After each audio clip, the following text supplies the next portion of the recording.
안녕하세요. Today is day number 77 here in Busan, South Korea, and today we had an off day and it rained, so there wasn't really too much to do. I did go into Samyeon and meet up with some friends, and now I'm prepared for tomorrow's start against Kia, even though the weather's supposed to be bad, so I might have to wait until Wednesday, but whenever it happens, I'll be ready to go. What I wanted to talk about today is the importance that age has on people here in Korea. One of the first questions that anybody who comes to Korea will be asked is, how old are you? Which in westernized culture is not very common. And the reason why they're asking you how old you are is because they want to address you properly by status. The older you are, the higher status you have. And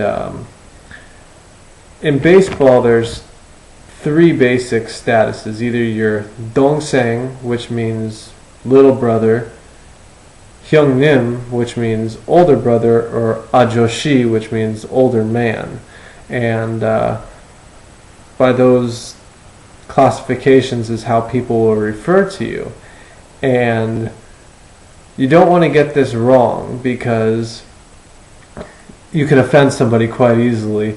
And anybody that's older than you, you have to speak to differently. And in American culture, this status of age just doesn't apply. And I can recall sometimes speaking with my pitching coach, who is very understanding, thankfully, but you know, he'll ask me how I feel, and I'll say "Gwenchana," and he'll look at me and go "Gwenchana yo," because when you're speaking to somebody older than you, you're supposed to put "yo" on the end of things, and I always say to him "죄송합니다," I'm sorry, but you know, it's just a little bit different here, and